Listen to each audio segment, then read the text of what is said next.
Hey y'all, before we get started, just wanted to say this is kind of our first step back into audio podcasting. We've been doing the revived Nashville Soundcheck for about a year now, and it's all been on Twitch TV slash has been games. That will continue, but we're gonna try to upload more via audio podcast.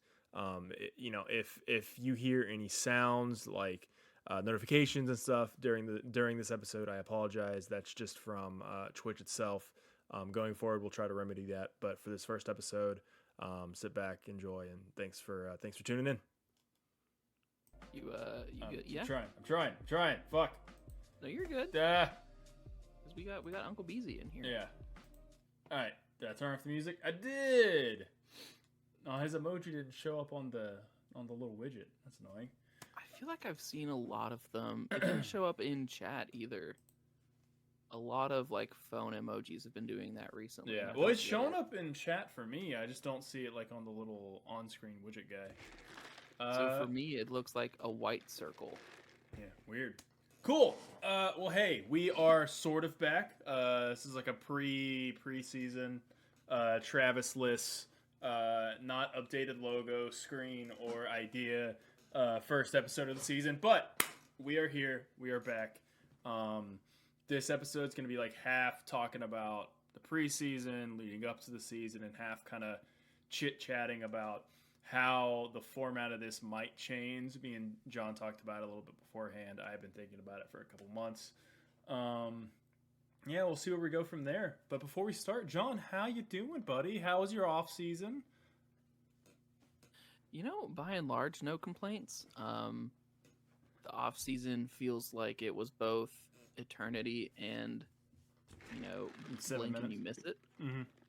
So I don't know. I feel like I didn't do anything that I said I wanted to do this off season content wise. So that's a bummer. Yeah, we originally were going to keep doing this, and then stuff just kept happening, and the holidays happened, and then I got back from the holidays. I'm like, we're close enough to the preseason. Might as well just wait for the preseason. And we tried to do it like 3 weeks in a row, but I got hey, thanks for the resub, Great Pants Thief. Don't touch my pants. But yeah, but we are back. We're here, right? We're gonna keep doing this every week until the end of the season, which leads me into some of the, I guess, changes for what we're doing here. So, a couple things. We, up until this point, at least in the revival of the sound check, have not submitted this as a audio podcast. We have not made an attempt to upload this to, iTunes, Spotify, whatever. I am going to work to change that. We did it in the past. We used to upload through SoundCloud and it would like distribute to all the channels. We're going to work, starting with this episode, on making that happen. I know a big group of people will, jump into these streams and watch for 2-3 minutes, maybe put it in a chat, but would much rather consume this as a on-demand audio podcast. And I get it. I listen to podcasts all damn day. I listen to every other NSC podcast there is, and it just makes sense to have it on that platform. I think the live streams is what makes us unique. I think the live streams gives us ability to talk directly to you guys and, get your feedback like right away that other shows that cover NSC can't do, or at least don't do. They can do it. So we're going to work to kind of mesh those two worlds together to give you guys the best product possible. So yeah, that's kind of step one for me. Step two is because of that, I was telling John, I'm not personally married to the idea of having it's like a set, like every Monday is the live stream. I would much rather have a set date for the release of the episode on audio platforms. And we try to do this every Monday. Because what I thought about is there was a couple times last year where we all knew going into like the next week or the week after that we just weren't going to be able to do an episode because I was out of town, John was out of town, someone had some other obligation, whatever. If if we're putting all of our effort towards the audio podcast and just recording it live on stream, what's to stop us from recording 2 episodes in a week? What's to stop us from recording, the episode on Saturday or Sunday and then uploading it on Tuesday? And that just allows us to give you guys weekly content. But like, I know for a fact I'm going to be out of town for a week in March and I will not be able to be reached. Yeah, it is what it is, right? What would stop us from doing a live show at the tailgate, college game day style? Dude, if I've thought about this stuff like this all the time. If I had the money, I could make it happen. Like, I know what I need to do to make that stuff happen. It's just like preventatively expensive on the level I want to do it. But phone stuff, like I want to do stuff like that where we do like little live streams on the phone that last like 15 minutes. Travis not on camera, calling me surprised. Yeah, no, okay. This is entirely my fault. We were supposed to start back 2 weeks in a row now, and I was not able to 2 straight weeks. And both of those weeks, Travis was available, and then when I was available to come back and start, Mr. Bug himself is not here. What is it? He said he had things. Yeah, I think that's what we're going with. All right, let's see. First time chat. What do you guys think of our preseason results? Well, we've only scored on children, so that's not great. Yeah. Dude. Okay. How much do you put into preseason results in the MLS or in general across sports in general? Nothing. I really don't. I said before the preseason started that I was not going to take this preseason too seriously when it comes to results or whatever. And granted, Hani set out for a lot of it, and they've been trying different lineups, and they had like a literal child in training camp, which I'm stoked for, and we'll talk about later. But a literal child, because he's like 16, right? I think he's like 16 or 17. Yeah. So I'm not too invested in it, but the fact that we haven't scored on any team other than the U.S. under 20s like has me a little weirded out going into the regular season. But I'm gonna hold off on judgment until we're like 5 or 6 games in,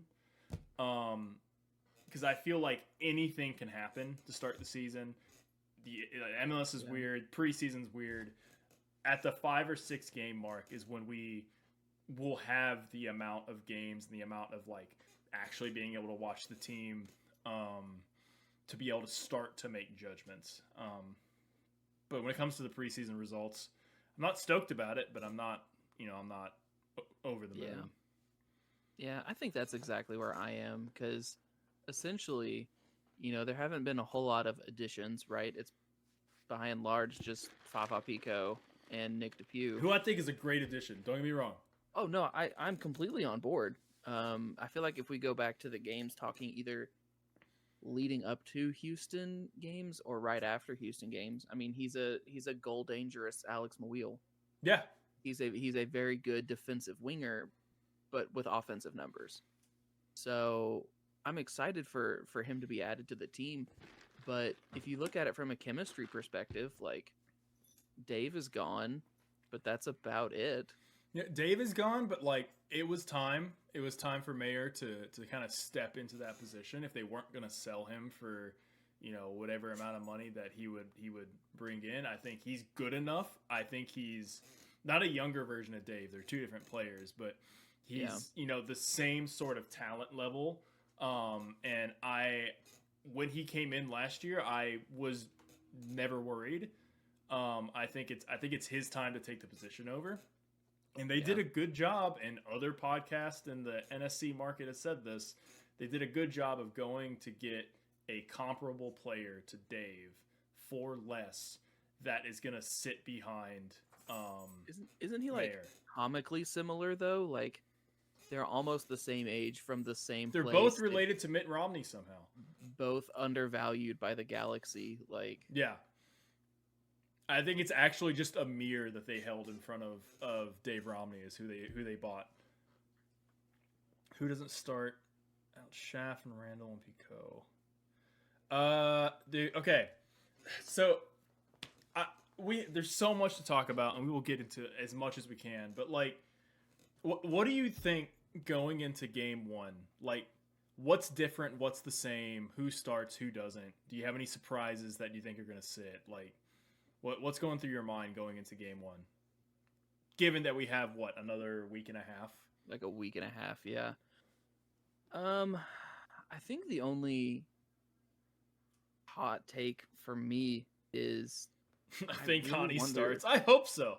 Boy, do I hope so. We're fucked if he doesn't. That's this is the NSC podcast. We can say swears, by the way. Yeah, we do say, sometimes we say the fuck word. Yeah, to the fuck word. I honestly wonder if Wheel might start the first game against, because I mean NYCFC has had so many people leave.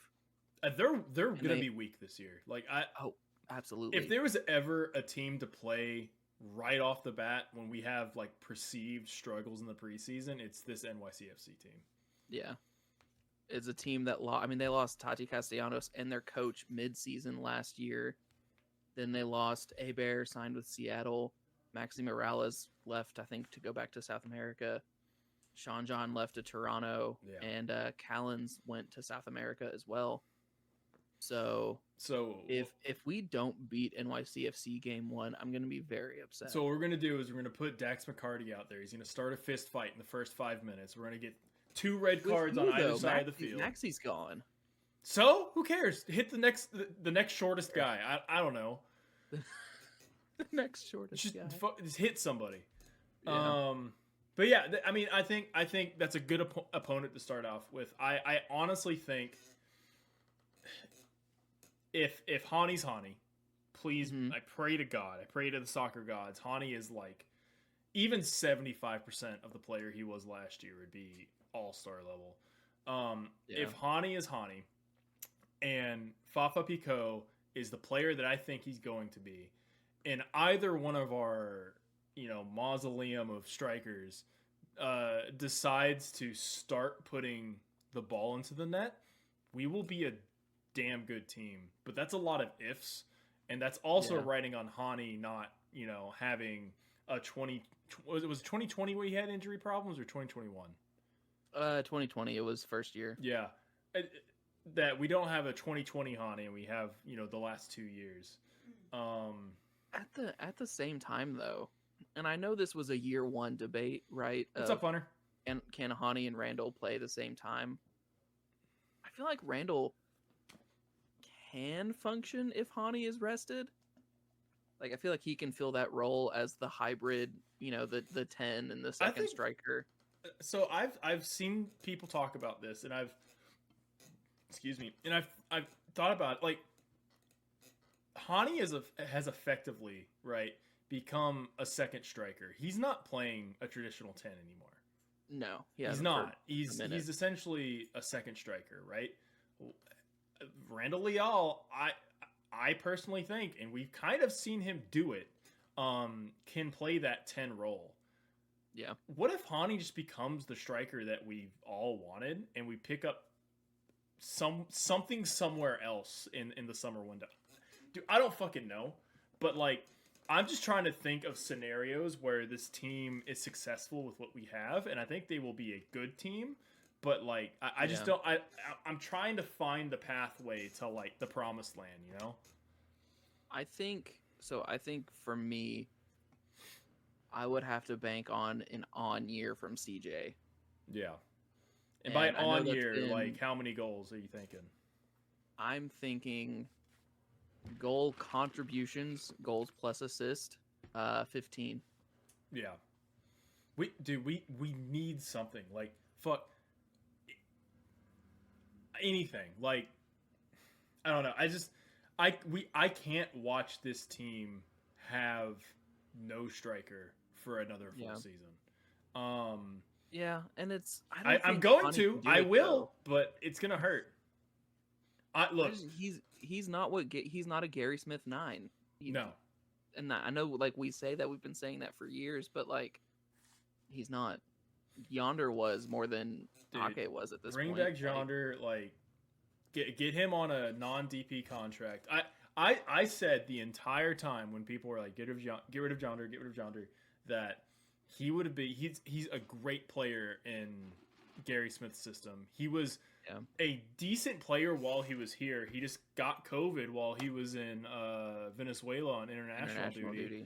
And was never the same after that. Never really got back to full fitness until right there at the end of the playoffs. And what happens? Yonder pulls a Yonder and scores against Orlando, like at the very end of the game, like he always did. I think he could have been a good player for us if if him getting COVID wouldn't have happened and he could have been talked down to a lesser contract, or like we didn't have some of the crazy fucking pay rules, team pay rules that the MLS has. Team pay rules are so stupid, man. I hate it so much. Let's see. I'm telling you, so my pipe dream over the off season, and I know I said this a few times, had been Luis Suarez signs with the Galaxy, and then Nashville acquires Joveljic. Yeah. Obviously that did not happen. But my new dream is we go get the Jizz, whatever his name is. What's that striker? It's like his name is literally Jizz something. I think it's Jizz Hornkamp. It is, yeah, Jizz Hornkamp. It's some wild, ridiculous name like that. I looked it up. His transfer value is like just under $1 million. Bring him in as a depth piece. He's probably better than Ethan Zubac. Send Ethan Zubac somewhere else. Bring in Jizz Hornkamp. Let us be. We would be insufferable if we signed a guy named Jizz. I mean, we're insufferable. We're already insufferable. Yeah. Yeah, but my new dream is obviously, I've lowered my expectation to signing somebody from inside the league because that's all that I trust this front office to do well. Go back to SKC, where they have too many strikers, and Mike Jacobs sweet talks Peter Vermees into getting Kyrie Shelton or Alan Pulido. Hunter asks, is it possible the reasons our strikers haven't been successful is mostly tactical? And then Pants Thief replied, doubtful, look at CJ in 2021. I lean a little bit more towards Pants Thief here, but I think you're both kind of right, but I agree. So the reason like Jonder wasn't successful because we were in this weird time where he got COVID and he was out of fitness. He couldn't play for a while. Up until that point, he was progressing how we all wanted Ake Loba to progress, to start getting more and more minutes, more and more playing time, start putting balls into the net. He wasn't a superstar striker by any stretch of the imagination. We all had our complaints about him at the time, but he was progressing enough so that he got a call up to the national team. And then he got the call up, got COVID, and never really bounced back until right around that playoff run. Then you bring in Ake Loba, who the club had been going after since we started in MLS. And I firmly believe that their initial plan was to get either him or Hani Mukhtar and build around one of them. They didn't know how to have both. Yeah, and they didn't know how to have both. And Ake Loba wasn't the striker that you would typically think of a Gary Smith system to have. CJ fits that system. Teal fits that system, but not as well as CJ. Not as well as CJ. CJ had a down year last year.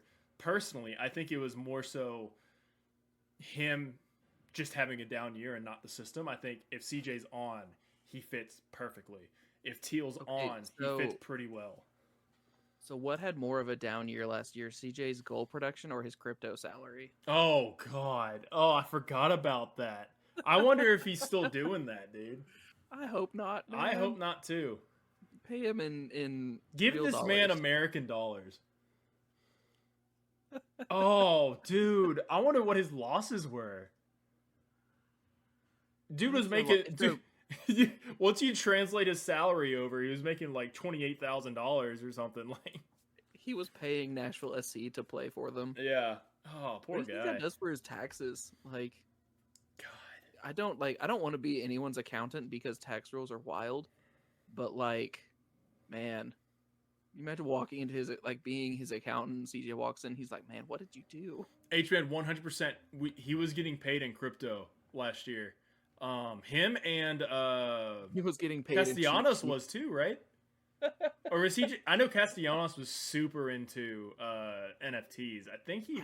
I think Castellanos was just an NFT boy. Well, because when CJ like announced he was getting paid in crypto, he said he had like talked to a couple of his teammates and like they were gonna do the same thing. And I look around that locker room and who posted about crypto? Castellanos. Dax McCarty, Dax McCarty, crypto boy. known cryptocurrency aficionado. Dax McCarty. Oh, dude. But yeah, going back to sports. Do you think when Dax McCarty hears Bitcoin, he thinks of those like chocolate coins that you didn't take the wrapper off of? Oh shit. Okay, back to strikers. I think, and I don't, and I tried to preach this on Twitter when it was going down because like everyone was bitching about not having that star striker signing right now, right? Yeah. I mean, me included. I'll be honest. Me too. I would love it right now, but if you look at just trends of players coming from Europe to the U.S. and high-profile ones, they're not going to come over during our summer window. Typically, they're going to wait. I'm sorry, our winter window, our preseason window. They're going to wait for their season to be over because they're in the middle of either a championship battle, it could be a promotion, whatever. They're in the middle of playing for their team in the middle of the season. They're going to wait typically for that to be over, for that contract to end, and then move. So if pipe dream, if Giroux was to come to Nashville, if someone was to come to Nashville from Europe, more than likely that would happen during the summer window. And if you had, let's just say, just for sake of argument, Nashville has their guy right now. They just haven't announced it. They are still working on the deal, whatever. Let's just say theoretically they have that guy. Would you rather, as a fan, wait until the summer or have them sign just whoever right now and not get the guy that would fit the system, right? That's giving them a huge benefit of the doubt because they haven't proved it that they actually they have, because they did that with Shaq. They literally did that with Shaq. They waited for Shaq until the summer window. It didn't quite pay off. They didn't want to, though. True. I think you can read into Mike's interview when they sold Alistair, and that's a direct, like, we're going to get him, and then they didn't get him. Like you were saying, it comes down to the player wanting to stay in Europe for whatever the rest of their season entails. But I also feel like the direct link of this is who we're targeting. Yeah. As long as it's not like, oh, well, we're going to use it to just play hardball, Yeah.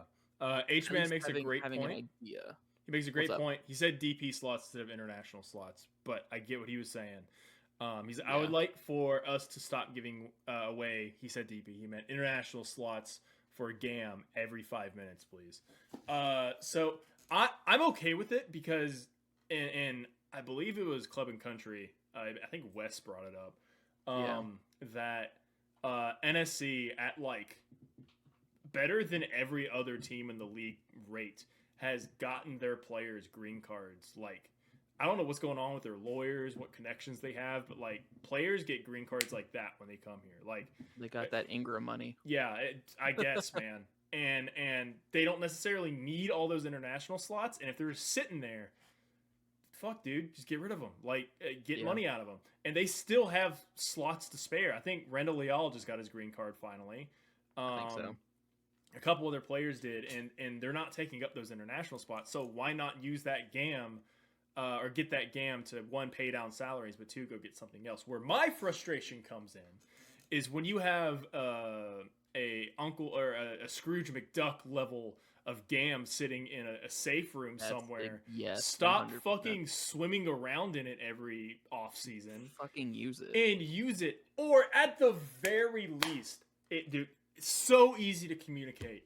Say, okay, I don't know off the top of my head, Dax McCarty got an incentive bonus on his contract because he did X amount of things last year, and now you have to pay that down with Gam. Yeah.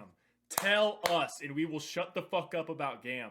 Like, tell us what you're doing with this Scrooge McDuck level of Gam coins in a room somewhere you're swimming around in. Like, just let us know.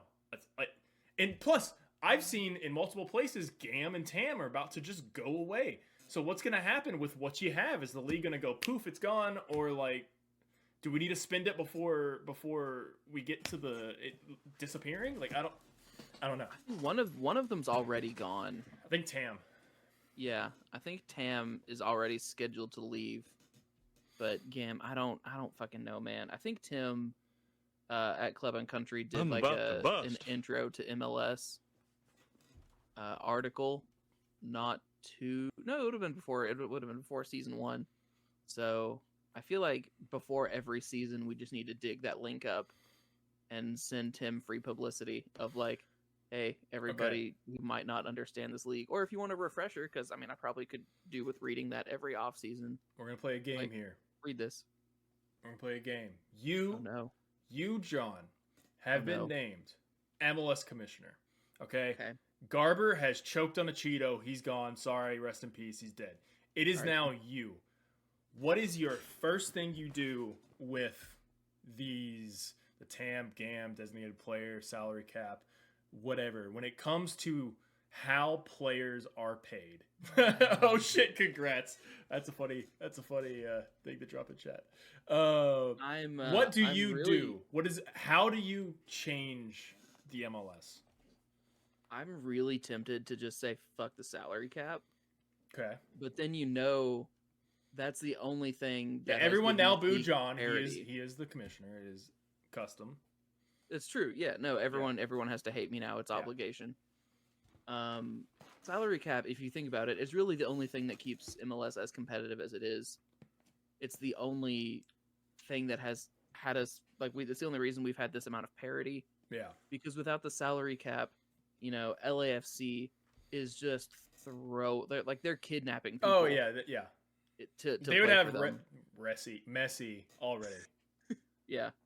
So I'm torn on what to do with that, but I mean, the studies, not the studies, but like the statistics come out every time an MLS team plays a Liga MX team. Their like top 14 to 18 players are all designated players based on their compensation. Yeah. And that's not good. Like, that's unfeasible. So, okay. I'm gonna let you finish, because I'm gonna give the same my ideas after you kind of finish your spiel. Okay.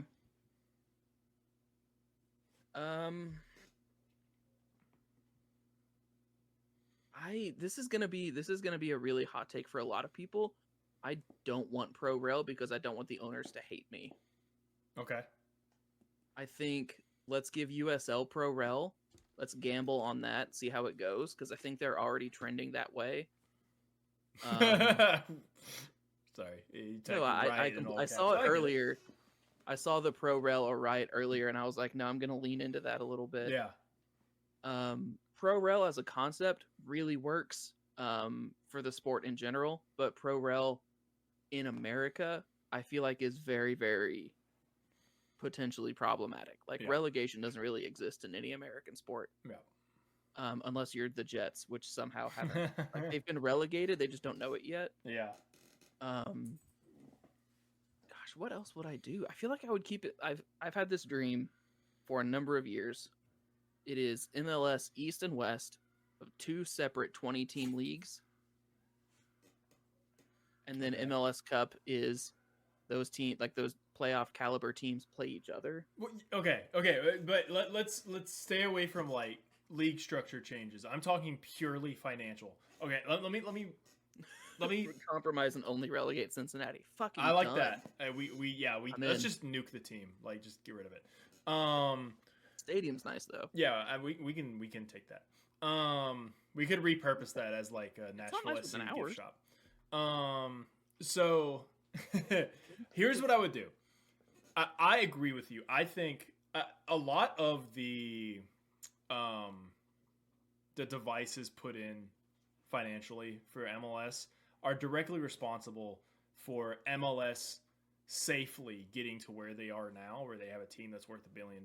They have a lot of teams that are trending towards that. I think there are 5 to 8 teams in this league that if you let them spend more, they would spend more. I would like to think Nashville will be one of those. Who knows? Probably they've given us no evidence that they ever will. I think Nashville would, but on the scale of not going for a superstar player, but the base player would be like more expensive. Okay. But I would keep almost everything. I think TAM and GAM is stupid. Get rid of it. Gone. I think the international roster spot and that shit stupid. Gone. I'm okay with the designated. Hard disagree. I'm okay with the designated player stuff. I think add 1 to 2 more designated player like roles, up the cost, like up the bottom, I guess the top of like your normal non-designated player cap. So make that more expensive, right? Right. And salary cap, like up it by like 1.5, like not double it, but get it, basically just increase everything. And then my big thing is set, and this would get blowback from owners and probably would not end up happening, but set a spend minimum. Completely on board. Because I feel like a lot of teams, especially, and I feel like a lot of MLS 1.0 teams are just happy to be here still and looking at you, RSL in Colorado. Don't necessarily take bringing in players seriously. They just kind of want to be competitive. They don't have any aspirations to be a massive team. And in my mind, it's like, okay, you're going to evolve with this league or you're going to be fined until you do. Yeah. And I think that needs to, that would be kind of my little mishmash there. Hey, dogs, stop fighting. The NHL does a cap floor, and it keeps the Coyotes from icing a rec league team. A rec league arena. Yeah.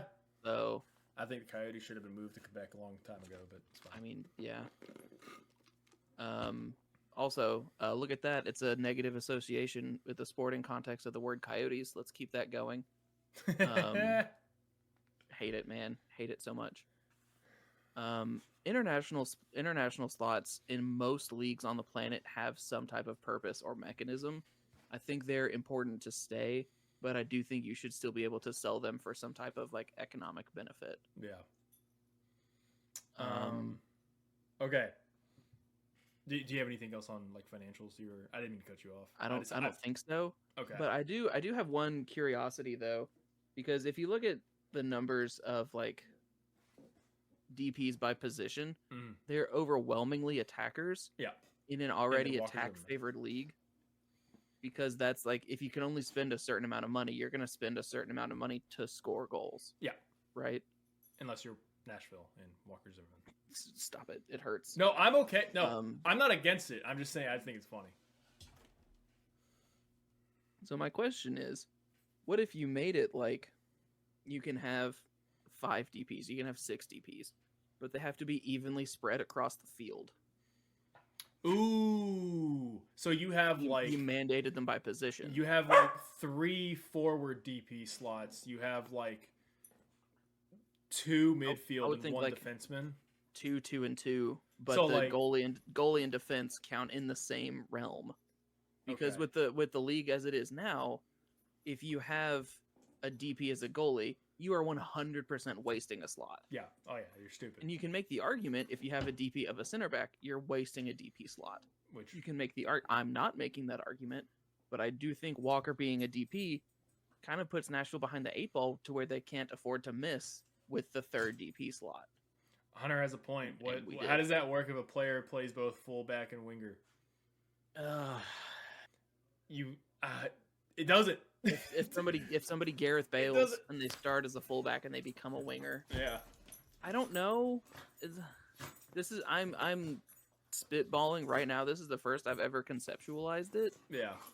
I don't have an answer for that. You found the glaring obvious hole in my theory. Immediately hole. Just poked at your theory immediately. If it's like expansion draft protection, you get 60 Ps if it's X, Y, and Z, or 4 total. Is that not just Atlanta though? We're gonna buy 4 10s, and then we're all gonna find a way to make them all play on the field at the same time. Okay, so I want to keep this stream around 45 minutes. So I want to skip to this last bit I have, and then we'll come back next week, or maybe sooner. Who knows? Okay. Maybe live from the Jersey reveal event. To wrap this up, I want you, and I'll do the same, to say 2 things that worry. There we go. Worry you about Nashville SC, and 2 things that you're excited for Nashville SC. Dogs, stop fighting. It could be players on field, jersey, atmosphere, parking, whatever topic. I'm fucking terrified about parking. Game's in a week and a half, and we haven't heard a whisper.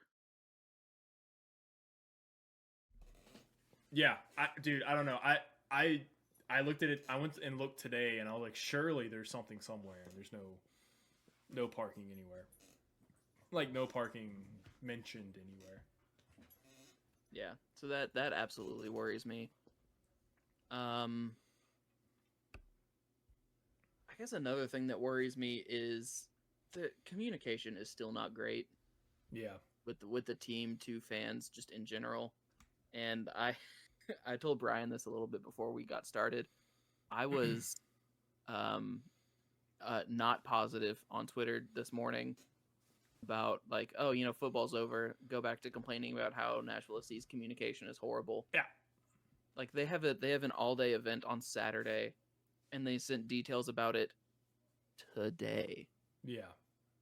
I understand, like, oh, we're going to make it an event and do this and that, but, like, come on. Like, don't expect me to clear the full day just because you said you might be doing something somewhere. For sure. So, I'm a little bit miffed. I'm still also bitter that Pharma will never get credentialed, and they fucking deserve it. Yeah. Look, we're not trying to get credentialed here. But, no, don't credential me. I've done that in the past. I did that with like Mexico versus New Zealand. I didn't really get anything from it. Don't credential me. No one vouched for us to get credentialed because we're not looking for that. But Pharma definitely deserves it. Or do, and we could just be like, hey, guess what, Steven? No, that would be funny. Honestly, that would be funny. Clay and Valaire absolutely deserve it. They're in the soccer reporters union, whatever they're in. So, give me your good things, and I'm going to touch back on this point after your good things. Give me 2 things that you're excited for that are going to be cool, good, or just in general. Wing depth, right? Yep. So we have Schaff, Fafa, Muil, Hawkinson as a winger. Still a Hawkinstan, this guy. Second thing I'm excited for, I'm trying to stay off the field just because I feel like that's really easy to look at and be excited about.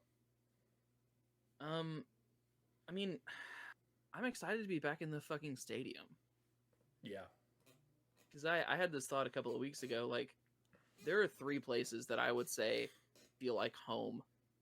And it's my house, where I live. No shit. My parents' house, where I grew up. Yeah. And Geodis Park. Yeah. No, I agree. For sure.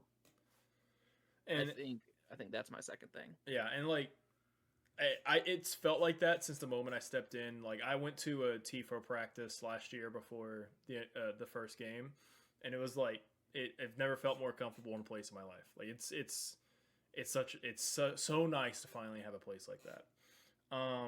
So I'm gonna start off with good, and then wrap up with bad. That's a reflection of us as people. Yeah, because I'm a bad person. So I am excited to see the progression of Hani Mukhtar. I don't think this guy's slowing down. I don't.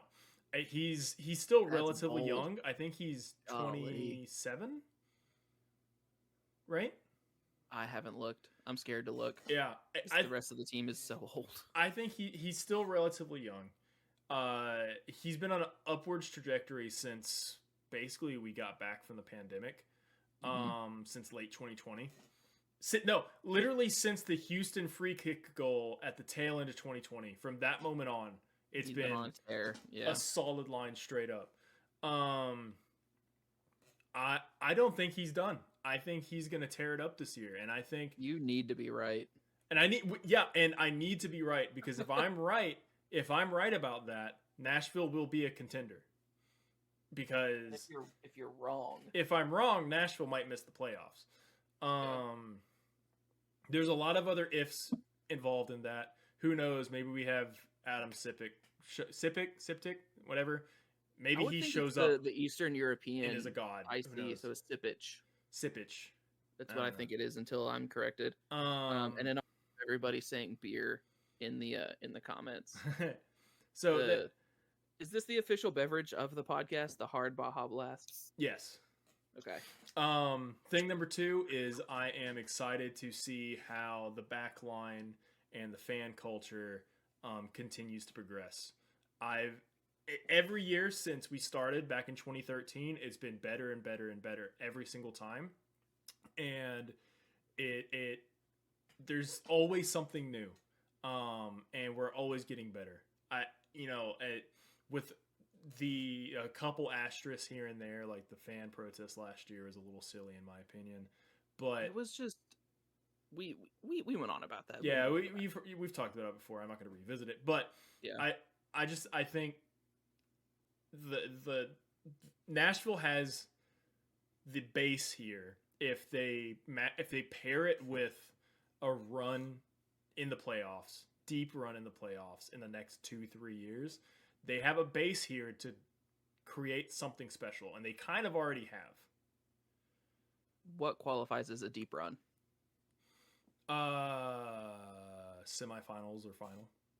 Okay. I feel like if we get to the semifinal, and it's at home, if we have a semifinal game, and then who fucking knows what the playoff situation is going to be, but let's just pretend it's going to be the same playoff situation we had last year, that there was last year, right? Okay. Nashville is, in my mind, Nashville puts themselves into a position to host a home semifinal. I think that will be a latching on point for the casual fan of Nashville. And of course, a final would be conference semifinal, or just semifinal, like just a playoff semifinal, which would be the conference final. No, conference final is what I meant. Conference semifinal would be any amount of playoffs, like first round, whatever, anything will get our current base beyond excited. Any amount of home playoff action, especially at Geodis, will be a special environment. The Preds always had a special environment, but it took them getting to that conference final in 2017, 16, whenever it was. 17 was the cup final. Yeah, well, yeah, that's what I'm saying. But once they got to that conference final is when you started seeing people packing out the street outside, and they really latched on. And that's when the casual fan kind of jumped on. We need that. If we get down the next couple of years, Nashville will be a hotbed of soccer forever. So that's the positive, right? And I'm going to add one more positive. I'm actually really stoked for the Apple TV stuff. I think the content that's going to come out of it is going to be next level. It's going to be amazing. A lot of storytelling opportunities there through Jaleel, who's back. That they won't take advantage of because they refuse to acknowledge anything before 2020. And that's my first the perfect segue. That is my first and my second bad thing is look. And I am pushing for it harder than ever before because I'm not going to let the history die. And I've had, just go look at my Twitter at I'm Brian Taylor. You'll see I had a tweet go like semi-viral. I had like 100,000 views on it or something. Anyways. Hey, look at you. Yeah. Nashville SC started off, and anyone who tells you different is just wrong. Nashville SC started off as Nashville FC in the NPSL, founded in 2013. This is the 10-year anniversary. First game was played in 2014, and there is a direct path from that first game to today. And yes, there was a restructure in ownership. The club was sold to a new ownership group that took them to USL, same thing to MLS, but there is a direct path. You would not say that the early Timbers teams are not connected to the Portland Timbers. You would not say that the early Seattle Sounders teams are not connected to the Seattle Sounders. Same situation happened here, right? Yeah. And the club, other than a small little nod here and there, which is I'm appreciative of, refuses to acknowledge NPSL, refuses to acknowledge PDL, or even the USL years outside of a nod, right? I think they did a good job when the club first launched in MLS to really listen to the fans, to keep us. Granted, they had to go with this like lighter, vibrant yellow. It's not really gold anymore. But they listened to the fans. The Galaxy for that one. Yeah, that's directly the Galaxy's fault. They listened to the fans. They kept the color scheme. They kept the classic name. They didn't go with like Nashville Vibe, which was rumored. They didn't go with anything like that. They kept Nashville SC, and they have do what? They still honor the 1779 club. Yeah, and they still have in the stadium the 1779 plaque, which was like that first group that bought into USL. Wait, I thought that was the first string plaques. No. 1779 club was the first 1,779 people to buy season tickets in USL, and that went on sale. That went on sale announcement day for USL, because I still worked for the team at that point. At work, it was an amateur club. So, there's that. Thank you, but there is opportunity, and if you want to talk about the bullshit Wrexham MLS rivalry that was going on Twitter, and people were saying that MLS does a bad job with storytelling, you're correct. There is opportunity to tell one fucking hell of a story in Nashville SC, and they have missed the mark every step of the way. Nashville SC is where it's at because when it was basically fundraising for NPSL, MLS.com, MLSsoccer.com, I guess, wrote an article about Nashville FC, and that's what gave it its legitimacy, and that's what got the huge influx of fans buying memberships back in the NPSL days. Like, there has been a direct line from that to now, and the club and the league and everyone involved is missing the mark so fucking hard on telling the history of this club. And I get it, there was like legal problems along the way with the name not being a strong trademark, and they had to change the name, and there's shit like that, but there's still a way to tell this story, and they're just not. And I don't know why they would do that, because there's nothing more uniquely Nashville than this story and how we got here, and I'm just gonna keep fucking talking about it until something happens, because I haven't had a connection with the team since whenever we moved to USL. I've had no connection since then. 18. So I only worked with the club on the social media side and on the marketing side during NPSL. So I'm very passionate about that. There was a lot of blood, sweat, and tears that went into making that run at a loss on a weekly basis. And it sucks that it's not being acknowledged how it should. And I think as a group, we've kind of started to recognize that needs to happen. And as a group, people that weren't there in MPSL, people that were there in USL and found the team in USL are saying the same thing about USL, and I agree with them.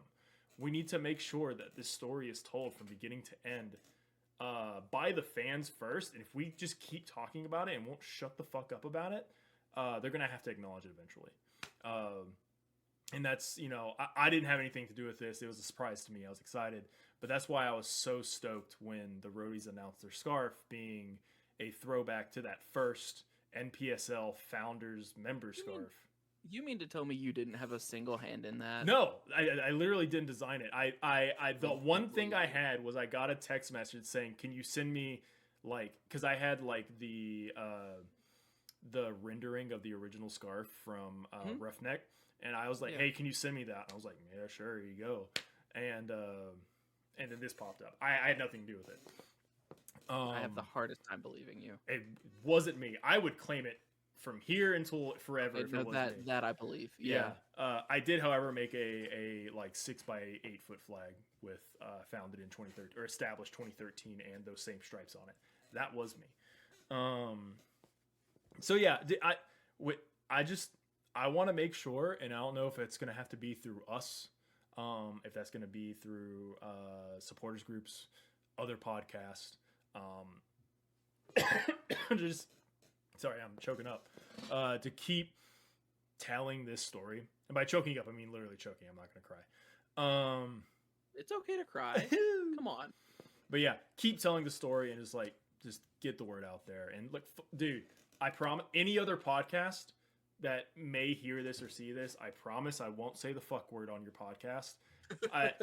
I will tell whatever NPSL era stories you need. I will help spread this if you guys need me on those shows to help talk about this, because I was there from the beginning. I literally worked with the club from the beginning. So, okay. So we got a couple questions that during my rant I missed. Hunter said he can't decide what supporter group to join. So go ahead. I've talked for that. Brian is hardline roadies. I am on the assembly board. We'll both talk up our groups in general, but and then we'll fight to the death for your love. To the death. Brian will win. This actually happens before every tailgate. Me and John fist fight in the parking lot, and whoever wins gets more. We just direct all the members that to that tent. Yeah. But I would say hit a tailgate. Go to some watch parties for each individual SG. Yeah. And just learn who you vibe with. If you vibe with the roadies, I'm not going to take that personal. If you vibe with the assembly, I will take it personal, and Brian might take it personally. I will take it personally. See where you land, I guess, because that's what I did. Yeah, I know Brian probably has a little bit different because he was the third roadie of all time. I was like the sixth roadie. I was actually in another supporters group that lasted for one match before the roadies. So there was a supporters group called the Yellow Hammer that I just saw first, and I thought they were the first group, and it was like two guys. So I claimed Yellow Hammer for like a day, and they had like their first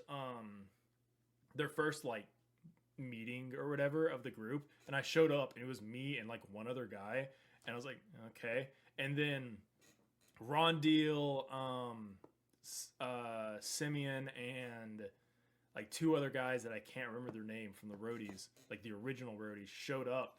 And like they were just at the meeting talking to, I forget the dude's name, but we was talking to the guy. And by the end of the meeting, I was like, I think I'm gonna join the roadies. Yeah. I was like member 6, but yeah. Yeah.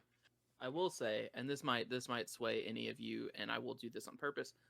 We're gonna have Southern Grist on draft again this year.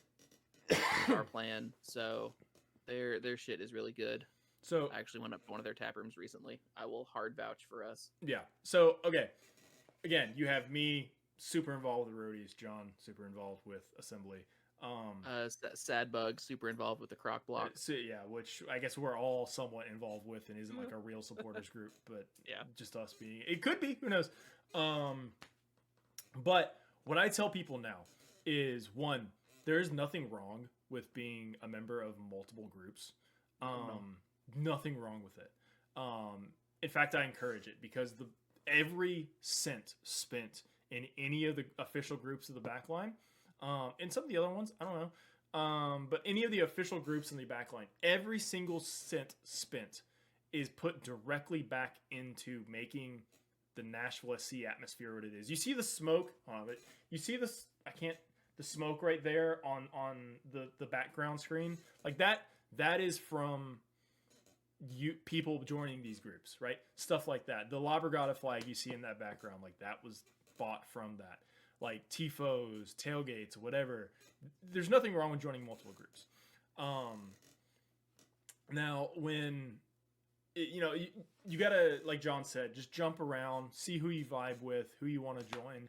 I know some groups are bigger than others. Like I think the roadies are still the biggest group just because we've been around the longest, and it's I would expect that. And it's a lot of it's a lot of power by numbers, try to get everyone involved. But like every group does that, right? And every group has their certain thing that they latch onto, or like their identity or whatever. Jump around, man. Talk to everybody.